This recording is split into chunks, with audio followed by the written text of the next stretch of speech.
जाइए, आप लोग बैठ जाइए। अभिषेक का परिचय आप लोगों को पहले भी बता चुके हैं। ये अभी है IIT रुड़की। कहाँ है? IIT रुड़की। और इतने लाखों की भीड़ में ऐसा रैंक लाना कहीं ना कहीं एक डिसिप्लिन और डेडिकेशन के बिना तो संभव बिल्कुल नहीं। और किसी का भी वैसा ही होता है। और पिछले दिन भी जो सक्सेस बच्चे आए थे तो यही बताए थे कि इन लोगों के संस्कार में कोई कमी नहीं, मतलब जैसा पहले थे। और ये लोग नहीं होता है कि पेड़ जब फल देता है तो धीरे धीरे धीरे धीरे और झुकते जा रहे हैं। और जॉब के बाद भी आप देखिएगा तो यही व्यवहार रहेगा। कुछ बच्चे तो पहले मिले भी थे, और जो अभी नए बच्चे हैं तो अभिषेक से आप लोग बात भी करेंगे। और जो भी है सक्सेस के बारे में आप लोग जानेंगे भी कि जीवन में सक्सेस के लिए क्या ज़रूरी है। क्योंकि जब ये खुद वहाँ तक पहुँचा है तो आप बताएगा ही खुद कि आप लोगों के समय तो परेशानी है भी नहीं कोरोना पेंडेमिक का। इन लोगों के साथ तो एक दौर भी रहा था। किराए के मकान में परिवार जो है पूरा फैमिली लोग अभी भी रहता है लोग, लेकिन वो अब चीज़ें क्या होता है सक्सेस के बाद तो दिखाई देता है वो सब चीज़ें तो दूर हो गई। पिताजी समझिए कि ग्रामीण परिवेश में जो भी उस समय तो कोरोना में तो नौकरी भी चली गई थी। किसी प्राइवेट स्कूल में आप शिक्षक हैं तो कोरोना में तो क्लियर है कि नौकरी चली गई। किराए के मकान का साल भर से ऊपर का किराया 1 लाख 1.5 लाख रुपया किराया हो चुका था। उसके बाद भी इन बच्चों में इतना धैर्य था। यदि मान लीजिए कि माता पिता परेशान हैं तो बच्चों के पढ़ाई पर तो असर पड़ेगा ही कि भाई मेरे पिताजी कुछ फाइनेंशियल कंडीशन के चलते परेशान हैं। लेकिन इन लोगों के पढ़ाई में कोई अंतर नहीं हुआ। और बोला जाता है ना कि रैंकर्स हमेशा करेंट ईयर के बच्चे बन ही जाते हैं। इनकी बहन का भी जॉब हो गया तो एक साथ जब सुख आता है तो कंप्लीटली वो आ जाता है। बोलते हैं ना कि मेहनती जो हैं और जिसका नियत और दिल साफ रहता है तो कहीं ना कहीं ईश्वर भी उसको मदद करते हैं। तो उस दिन भी मैं बस 2 मिनट आप लोगों को लूँगा और विवेक सर कुछ बताएंगे। उसके बाद अभिषेक के साथ आप लोगों को जितना देर समय देना होगा आप लोग बात कीजिएगा। एक छोटी सी बस स्टोरी आप लोगों को बताएंगे क्योंकि स्टूडेंट लाइफ में है तो जानना जरूरी ही है। क्योंकि कुछ बच्चे हैं जो अपने आप को धोखा देते हैं। वो ये नहीं है कि माता पिता को धोखा दे रहे हैं। और कुछ बच्चे जब अच्छे करते हैं तो अपना लाइफ बना रहे हैं। बस माता पिता खुश होंगे कि मेरा बच्चा जो है इस पोस्ट तक पहुंच गया। तो एक छोटी सी स्टोरी है कि एक बच्चा था और वो लगभग वो कहिए कि मतलब बहुत क्लास अनुपस्थित रहता था। मतलब उसके पास इरेगुलरिटी बहुत अधिक थी। समय पर वो क्लास नहीं आता था। रोज कुछ ना कुछ विलम्ब से क्लास आता था। डेली जब उससे पूछा जाता था कि भाई आप विलम्ब क्यों कर रहे हैं तो कुछ ना कुछ वो रीजन दे देता था। क्योंकि जब बहाने जो होते हैं वो इनफाइनाइट होते हैं। जो असफल, जिसको जीवन में असफल ही होना है तो उसके पास बहुत सारे बहाने हैं। मतलब वो कुछ ना कुछ बहाना दे ही देगा। हमेशा ऐसा ही होता था। टीचर लोग जब हम लोग आपस में टीचर लोग मिलकर मीटिंग करने लगे कि भाई सब बच्चे तो एक समान है, इसका भी रिजल्ट कैसे है। तो भाई ये क्यों, मतलब कि ये विलम्ब से आ रहा है। तो जब उससे कहा जाए तो कुछ ना कुछ बहाना कर देता था कि आज इस कारण से, आज उस कारण से। एक दिन उसको हुआ कि भाई नहीं, ये आज विलम्ब से आएगा तो इसको वहीं पर रिसेप्शन पर ही बाहर बैठा देना और इसको आज क्लास में एंट्री नहीं देना है। तो उसका लगातार यही नियति में था क्योंकि उसको था कि बस बोर्ड पर कुछ जो लिखवाया गया उसी को उतार लेना है, बस घर जाना है, बस मतलब ऐसे ही डेली टाइम पास करना है।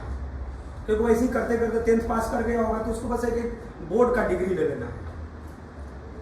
तो रिसेप्शन पर अभी कहिए कि यहाँ है तो ऐसे एग्जाम्पल समझिए कि दीपक जी रिसेप्शन पर बैठा दिए।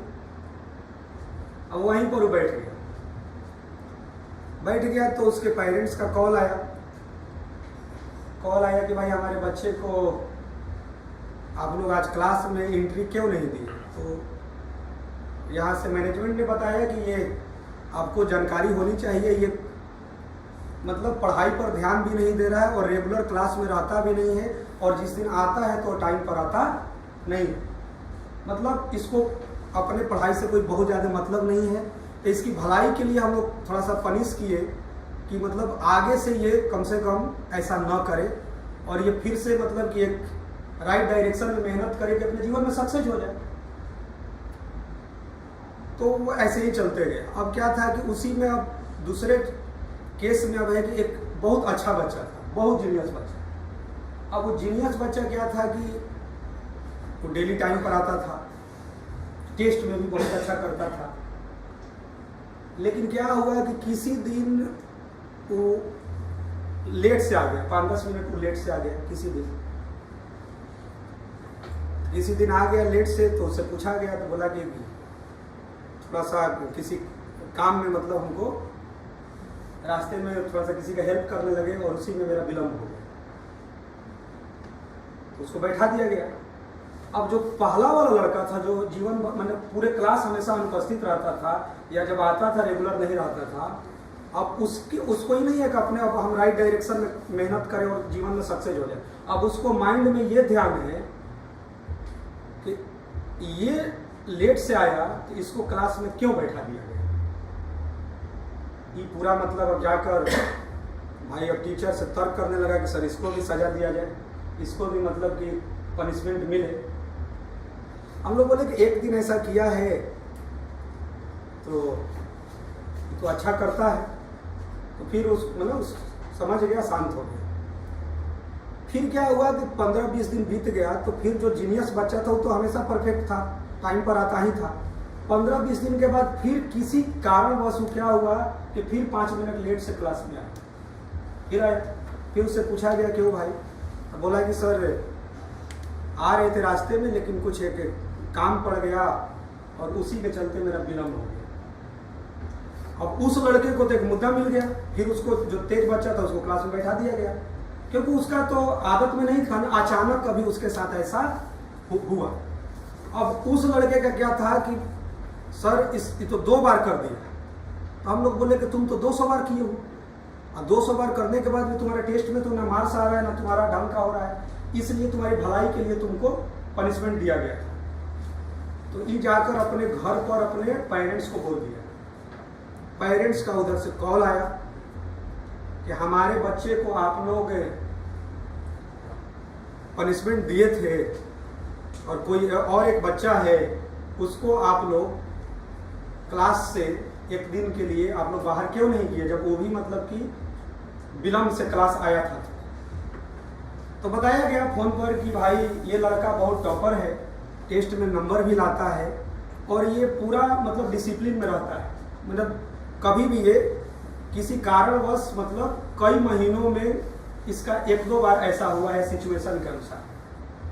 लेकिन पेरेंट्स और बच्चों का नहीं था कि नहीं भाई, उनको लगा कि मतलब ये 2 तरह का व्यवहार हो रहा है।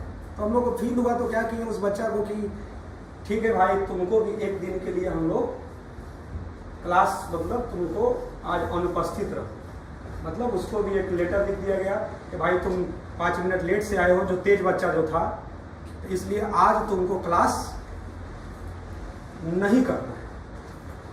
तो लड़का चला गया तो उसको लगा कि यार आज दिन भर करेंगे क्या, आज तो मेरा क्लास छूट रहा है। तो उसको ये जो था इसका तो आदत में वही था, इसका तो चेंज होने वाला था नहीं, जो कमजोर बच्चा था। तो इसको लगा कि जो आज हम क्लास अनुपस्थित हुए थे, जो जीनियस बच्चा था, तो उसके माइंड में था कि आज हम क्लास इसलिए अनुपस्थित हुए कि बाहर में रोड पर जब आ रहे थे तो एक छोटे बच्चे का एक्सीडेंट हो गया था।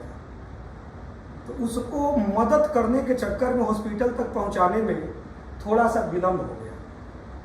तो यार आज खाली है तो थोड़ा सा, अब क्लास है ही नहीं तो थोड़ा सा उस हॉस्पिटल में घूम लिया।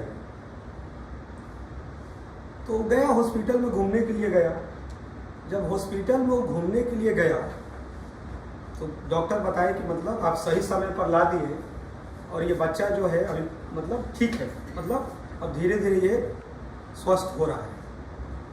डॉक्टर बोले कि इनके माता पिताजी जो है ना, वो मिलने की इच्छा व्यक्त कर रहे थे कि जो मतलब मदद किए थे उनसे हम लोगों की मुलाकात हो जाए, कि हम आभार व्यक्त करना चाहते हैं। तो हम लोगों को आपके बारे में था कि वो आए थे भाई, हॉस्पिटल तक पहुंचा के चले गए, हम लोग को मालूम नहीं था कि आप दोबारा भी आइए। तो ये लड़का बोला कि भाई मिला दीजिए उनके माता पिता से। तो माता पिता जी उधर किनारे बैठे थे, तो गया और मतलब मिला। तो माता पिता से मिला तो वो लोग अपना आभार व्यक्त किए कि भाई आपने मेरा बच्चा को मदद किया। तो वहीं पर क्या था कि जो छोटा बच्चा जिसका एक्सीडेंट हुआ था, उसी का बड़ा भाई वहीं पर खड़ा था। और बड़ा भाई कौन था? वो लड़का था जो बार बार क्लास अनुपस्थित रहता था। अब वो वहीं पर उस शर्मा गया। अब वो बोला कि अरे भाई तुम मेरे छोटे भाई को मदद किए हो। उसके माता पिताजी कहीं कि ये कौन है?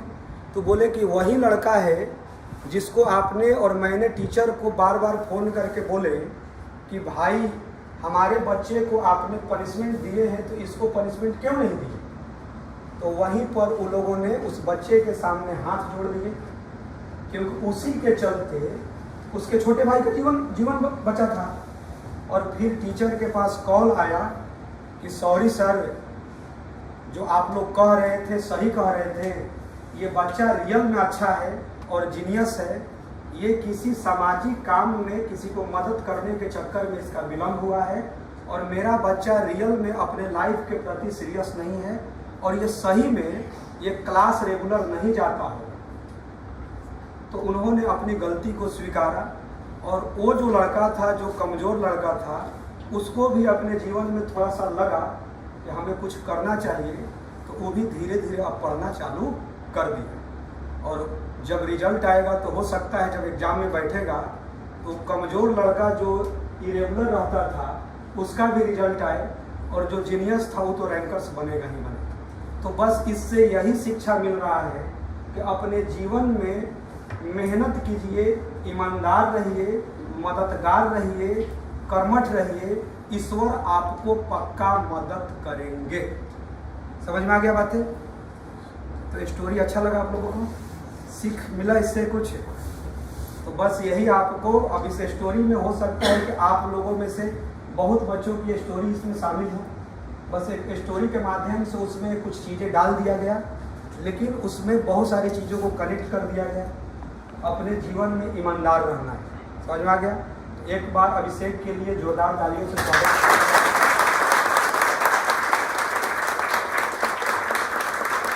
तो अभी देखो 11th में तुम लोग को ज़्यादा से ज़्यादा 4 घंटा 5 घंटा एक दिन में क्लास चलता होगा, या कम भी चलता होगा, उससे भी कम चलता होगा। तो बहुत टाइम होता है, बहुत टाइम होता है। तो तुम लोग का अभी मेन टारगेट क्या होना चाहिए ना, मेरे हिसाब से?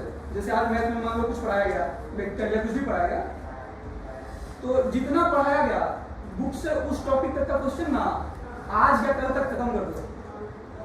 मतलब इससे क्या फायदा होता है ना कि तुम जो लेक्चर पढ़ रहे हो ना उसका तुमको फायदा होगा, लिटरली फायदा होगा कि वो तुमको समझ में आया है या नहीं समझ में आया ना। तो 11th में लोगों को सबसे ज्यादा फायदा है कि 12th वाले सीनियर हॉस्टल में साथ में रहते हैं। तंग कर दो, परेशान कर दो, जितना कर सकते हो, किसी को मत छोड़ो, पकड़ के 2-2 घंटा तक डाउट पूछ सकते हो तो पूछते रहो। और वो भी बताएंगे, नहीं बताएंगे तो उनको खुद खराब लगेगा कि मेरे से बन नहीं रहा है, तो वो पढ़ के नहीं बताएंगे लेकिन तुमको बताएंगे। तो 11th वालों के पास ये सबसे ज्यादा अपॉर्चुनिटी है कि 12th वालों को जितना परेशान कर सकते हो। 12th वालों का डिवीजन होगा, इससे उनको दोबारा डिवाइड नहीं करना पड़ेगा। तुम्हारा क्या होगा कि तुमको स्टार्टिंग में जो होता है ना कि क्वेश्चन बनाने में बहुत ज्यादा डिफिकल्टी आती है। इजी क्वेश्चन भी ना सोचने में बहुत टाइम लगता है कि ऐसे क्यों हुआ, कैसे हुआ। तो सीनियर से सीधा जाके पूछो कि भैया ये नहीं बन रहा है, तो तुमको बताएंगे। और एक लाइन से जो भी बुक या जो भी मॉड्यूल जो भी फॉलो करते हो उसको जितना ज्यादा मतलब अच्छे से कवर कर दो। और क्या करो ना कि जो अच्छा क्वेश्चन है उसको स्टार या टिक कर दे, ताकि जब रिवीजन का टाइम हो तो वैसे क्वेश्चन को बनाए, क्योंकि पूरा तो बना नहीं पाएंगे रिवीजन के टाइम में, कुछ लिमिटेड टाइम्स में रिवीजन करना होता है। तो वैसे क्वेश्चन को तुम कवर कर पाओगे। ये हो गई। उसके बाद टेस्ट जैसे होता है वीकली होता होगा या फिर कुछ दिन पे होता होगा। तो टेस्ट में ना जैसे कम नंबर आता है तो सर डांटते हैं, डर भी जाता है।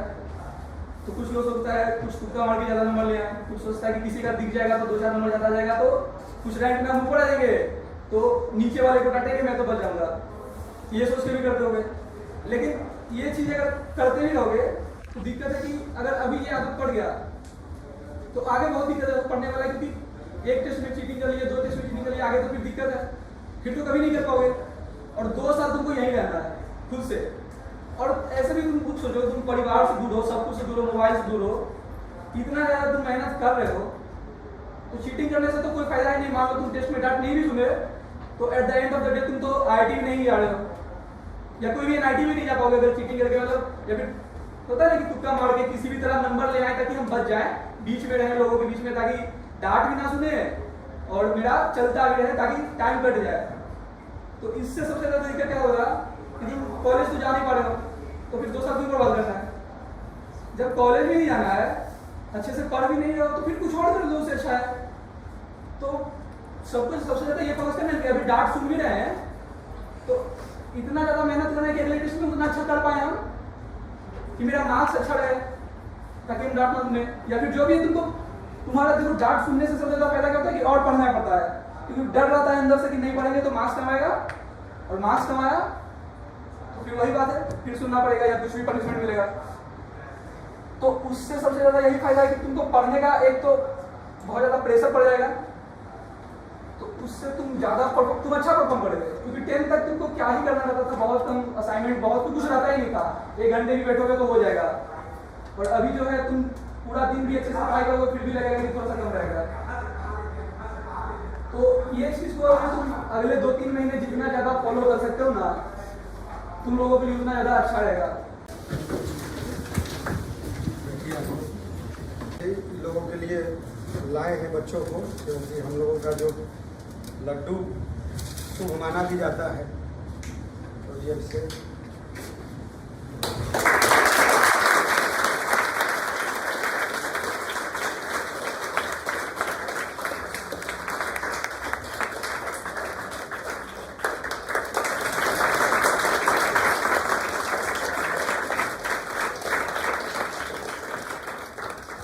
बच्चों को आने से आप लोग कुछ तो एनर्जी मिल रहा होगा, दोस्त बोलिएगा तब ना, एनर्जी तो एनर्जी क्या हो जाएगी। क्या इन्होंने सिखाया? सिखाई कि बहुत ज़्यादा टेंशन नहीं लेना है, थोड़ा सा टेंशन लेना, मार्क्स नहीं आ रहे तो उस पर थोड़ा फोकस करना है। 100% हम लोग को अपना हर एक टेस्ट में देना चाहिए और हमेशा मेहनत करते रहना है। वो आपके भाई हैं? हाँ। अच्छा, तुम बेटा क्या सीखी, क्या तुम्हारा काम है? प्रेरणा। अच्छा, क्या सीखे तुम लोगों से? जो भी करना है बहुत अच्छे से और मेहनत करना है उस चीज़ पे। अगर जो चीज़ वीक है आपका तो उस पर ज़्यादा फोकस करना है एंड टेंशन नहीं लेना है किसी भी एग्जाम्स और टेस्ट का। बहुत अच्छे से। पिंटू का ट्रेन है, इसको जाना है, तो जाते जाते 1-2 मिनट का कुछ तुम कुछ बताओ बच्चों को। लर्निंग एबिलिटी रखना, ठीक है। जैसे मान लो हर एक इंसान से ना कुछ सीखा जा सकता है। अगर कोई बंदा नीचे से भी टॉप आ रहा है तो उससे भी कुछ सीखा जा सकता है ना। तो हमेशा लर्निंग एबिलिटी रखना। जैसे मान लो तुमको 100% आ रहा था, वैसे कोई इंसान को 100% आता नहीं, तो मेनली क्या होता है, टॉपर लोग 100% तो ले आता है, मतलब 100% नहीं, पर हाँ वो टॉप कर जाता है। उसको क्या लगता है ना कि हाँ हम टॉप कर गए, मतलब हम ही एक मतलब हीरो है, ऐसा कुछ लगता है। लेकिन उसको ये नहीं पता कि यहीं से वो कम्पीट कर रहा है। अब उसको 12 लाख बच्चे से और कम्पीट करना है ना, तो मतलब अगर टॉप भी आ रहे हो और अगर मतलब कुछ ऐसा आ रहा तो मतलब वो एटीट्यूड, मतलब वो होता नहीं, घमंड आ जाता है, वो आने मत देना कभी भी। वो मतलब होता है ना, मतलब सीखने वाला एबिलिटी रखना, लर्निंग एबिलिटी। कभी भी घमंड मत करना कि हाँ यार हम टॉप कर रहे हैं, कुछ भी कर रहे हैं, ऐसा वैसा कुछ मत लाना अपने अंदर यार, है ना।